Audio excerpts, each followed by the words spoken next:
नमस्कार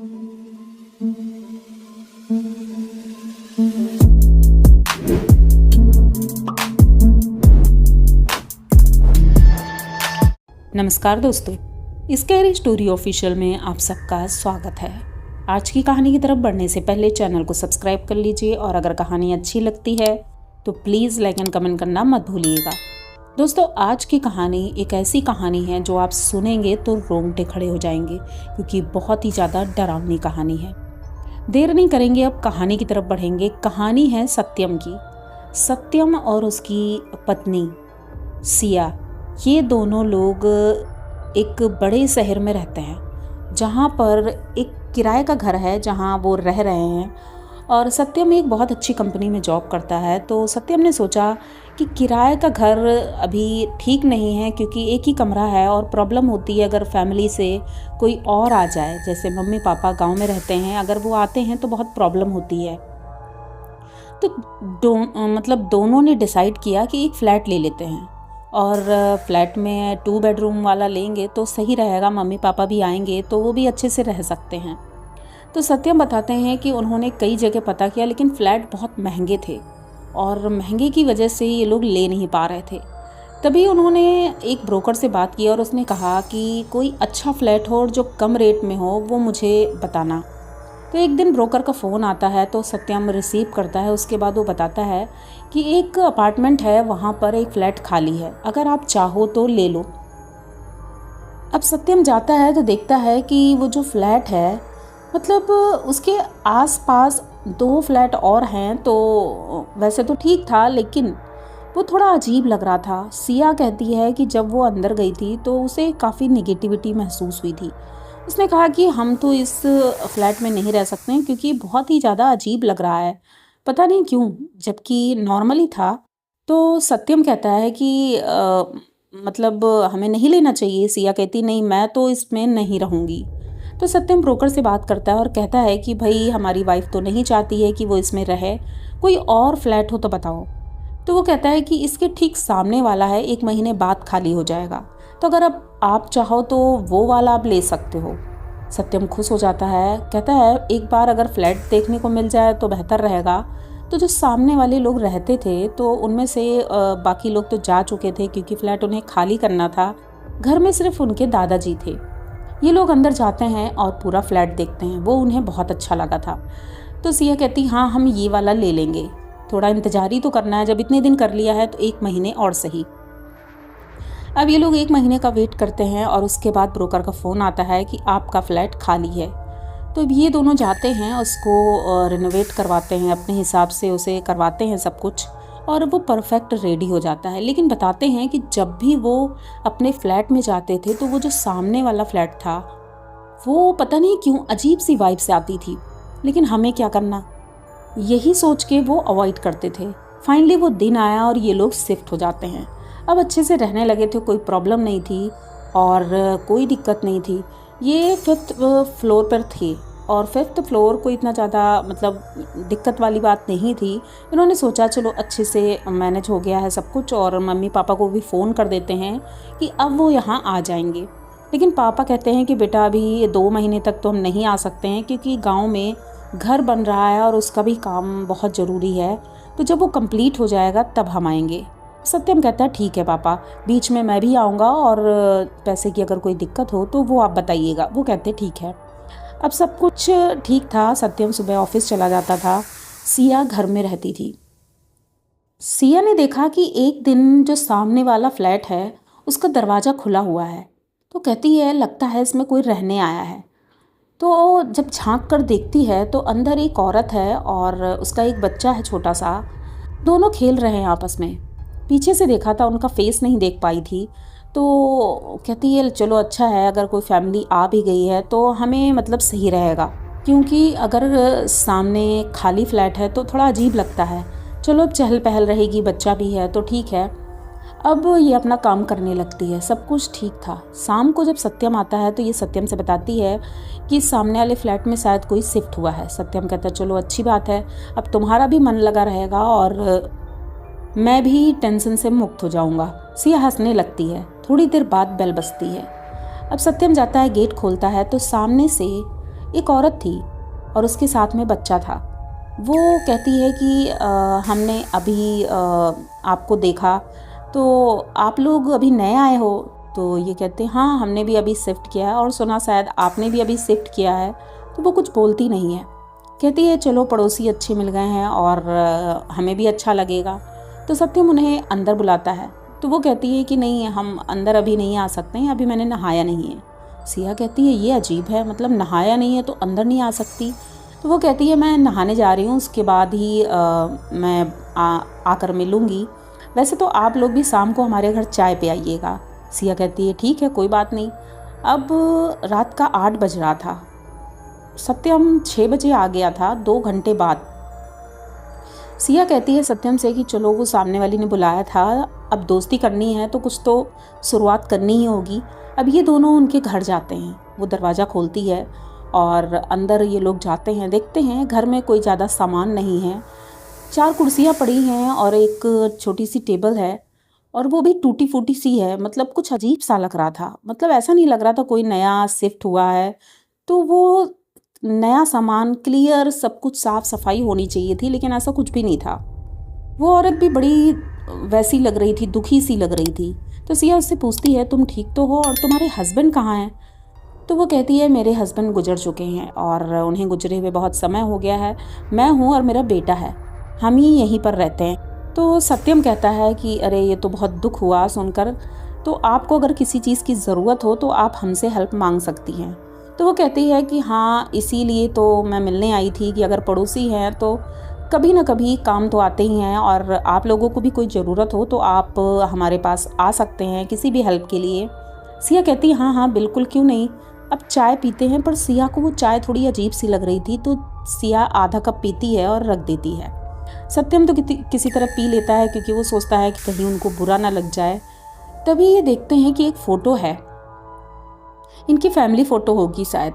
वो एक दीवार थी और उसमें वो फ़ोटो उल्टी लगी हुई है। सत्यम जाता है और वो फ़ोटो को सीधी करने लगता है। तो वो औरत एकदम से रोक देती है कि अरे नहीं, वो फ़ोटो आप सीधी मत करिए, वो टूटी हुई है इसलिए मैंने उल्टी कर दी है। सत्यम कहता है ठीक है। सिया आँख दिखाती है कि किसी के घर में इस तरह से नहीं करते हैं। तो सत्यम कहता है ठीक है, अब हम चलते हैं और फिर मिलते हैं। वो कहती ठीक है। अब ये लोग अपने घर चले आते हैं। घर आते हैं, दोनों डिस्कस करते हैं कि बहुत अजीब फैमिली लग रही है, मतलब कोई बात क्लियर भी नहीं है और अजीब सा उनका रहन सहन है। सत्यम कहता है अरे बेचारी की ये हस्बैंड नहीं है तो शायद इसीलिए वो दुखी रहती है, थोड़ा चुप चुप रहती है। अब तुम उससे दोस्ती कर लोगी तो शायद वो भी खुश रहने लगे। सिया कहती हाँ ये बात तो है, लेकिन उसका बच्चा भी कुछ बोल नहीं रहा था। वो एक कोने में सिमटा हुआ बैठा हुआ था। ऐसे नॉर्मली बच्चे खेलते कूदते हैं, दूसरों के सामने शैतानियाँ भी करते हैं, लेकिन वो तो चुपचाप था। मैंने उससे बात करने की कोशिश भी की तो वो कुछ बोल नहीं रहा था। वो अपना सर घुटनों में रख करके चुपचाप एक कोने में बैठा था। सत्यम कहता है हो सकता है कि नए लोग को देख करके वो थोड़ा सहम गया होगा। अब ये लोग कहते हैं कि चलो ठीक है, हम लोग डिनर करते हैं और उसके बाद सुबह ऑफिस भी जाना है तो सोना भी है। सिया कहती हाँ हाँ। वो डिनर लगाती है और दोनों डिनर करके सो जाते हैं। थोड़ी देर बाद उन्हें महसूस होता है कि सामने वाले घर का दरवाज़ा खुला है। सिया की नींद खुल जाती है क्योंकि दरवाजे की आवाज़ बहुत तेज़ी से आई थी। अब ये उठकर बैठती है कि आखिर क्या हो गया, वो तो अकेली रहती है बेचारी, कोई प्रॉब्लम तो नहीं हो गई। अब ये दरवाज़ा अपना खोल करके थोड़ा सा देखने की कोशिश कर रही थी तो उसने देखा कि दरवाज़ा तो खुला है लेकिन कोई दिख नहीं रहा है। तो आखिर दरवाज़ा किसने खोला था? अब ये सोचती है हो सकता है कि वो औरत कहीं गई हो या कुछ किसी काम से बाहर निकली हो। चलो हमें क्या करना। इसी तरह 2-3 दिन बीत जाते हैं, पर वो औरत अभी भी वैसी ही बातें करती थी, मतलब कुछ ज़्यादा बोलती नहीं थी, थोड़ा बहुत बात करती थी और अपने काम में लगी रहती थी। जब 4 दिन बाद एक दिन सिया कहती है कि एक नीचे वाले फ्लैट की औरत आई थी मिलने के लिए ऐसे ही। तो जब मिलने के लिए आई तो उसने मुझे देखा कि मैं सामने वाले फ्लैट के दरवाजे के बाहर खड़ी हूँ और मैं उससे बात कर रही थी सामने वाली से। तो जो वो नीचे से आई तो उसने कहा कि अरे बहन जी आप वहाँ क्या कर रही हैं? तो सिया कहती है कि अरे वो जो सामने वाली आई है ना, बेचारी बहुत परेशान है, तो मैंने सोचा क्यों ना उनसे बात कर ली जाए।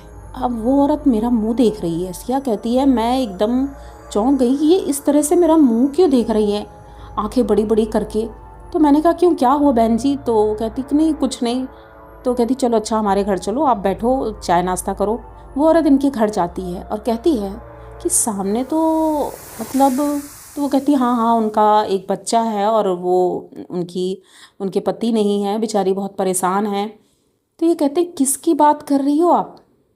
तो ये कहती अरे वो जो सामने वाली हैं। वो कहती क्योंकि वो फ्लैट 5 सालों से खाली पड़ा है, उसमें कोई भी नहीं रहता है और फिलहाल भी कोई नहीं। अभी आप दरवाज़ा खोल कर देखो, वहाँ पर कोई भी नहीं होगा। अब ये लोग कहते हैं कि ऐसा कैसे हो सकता है, 4 दिनों से हम देख रहे हैं बराबर। जब मैं शिफ्ट हुई थी उसके दूसरे दिन ही ये लोग शिफ्ट हुए हैं। तो वो कहती है कि नहीं ऐसा यहाँ कोई भी नहीं है। अब ये उनकी बातों में आकर के तुरंत दरवाज़ा खोलती है और जब वहाँ जाती है दरवाज़ा नॉक करती है तो कोई भी दरवाज़ा नहीं खुलता है। नीचे देखती है तो लॉक लगा था। ऐसा कैसे हो गया अचानक से, वो लोग कहाँ चले गए? तो ये फिर सिक्योरिटी वाले को बुलाते हैं और उससे पूछते हैं। तो उसी बीच में सत्यम भी आ जाता है क्योंकि शाम हो गई थी। तो सत्यम को सिया पूरी बात बताती है। तो सत्यम कहता है ऐसा कुछ नहीं है, ये ऐसे ही कह रही होंगी। लेकिन जब सिक्योरिटी वाला आता है वो पूरी बात बताता है। वो कहता है कि अरे भाई साहब, यहाँ पर एक फैमिली रहती थी, उनके हस्बैंड की डेथ हो गई थी और उनकी पत्नी की मानसिक स्थिति ठीक नहीं रहती थी। तो एक दिन उसने अपने बच्चे को और अपने आप को भी ख़त्म कर लिया था इसी फ्लैट में। उसके बाद से कहते हैं उनकी आत्मा इसी घर में रहती है। एक लोग आए थे रहने के लिए लेकिन वो रह नहीं पाए क्योंकि वो औरत कहती है कि ये फ्लैट उसका है। वो बहुत ही ज़्यादा अजीब थी क्योंकि उसकी मानसिक स्थिति ठीक नहीं थी, लोग उससे बात करने से भी डरते थे। लेकिन फ़िलहाल ये दरवाज़ा हमेशा बंद रहता है क्योंकि इसमें कोई भी नहीं रहता है। ये सुनते ही सिया और सत्यम के पैरों तले ज़मीन खिसक जाती है क्योंकि 4 दिन से वो जिस औरत से बात कर रहे थे, मिल रहे थे, और पता चलता है कि वो औरत और बच्चा वहाँ है ही नहीं, वो तो मर चुके हैं। ये सुनते ही ये लोग बहुत ज़्यादा डर जाते हैं। अब जब इनको पता चल गया था तो सिया कहती है अब मैं यहाँ रह नहीं सकती क्योंकि मुझे डर लगता है। सत्यम कहता है ऐसा कुछ भी नहीं है, अब ठीक है हम लोग उधर नहीं जाएंगे, हमारे फ्लैट में तो कोई प्रॉब्लम नहीं है, हम लोग अपने फ्लैट में रहेंगे। क्योंकि पहले भी एक फैमिली रहती ही थी इतने दिनों से। तो ये भी कहती है चलो ठीक है कोई बात नहीं, लेकिन डर तो लग ही रहा था क्योंकि उसको अभी भी याद आ रहा था वो औरत जिस तरह से बात कर रही थी। अब ये रात होती है और दोनों सोने की कोशिश कर रहे थे पर सिया को नींद नहीं आ रही थी।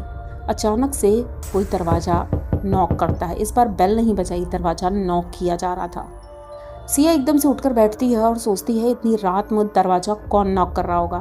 फिर सोचती है हो सकता है अपार्टमेंट का कोई और मेंबर होगा या सिक्योरिटी गार्ड होगा।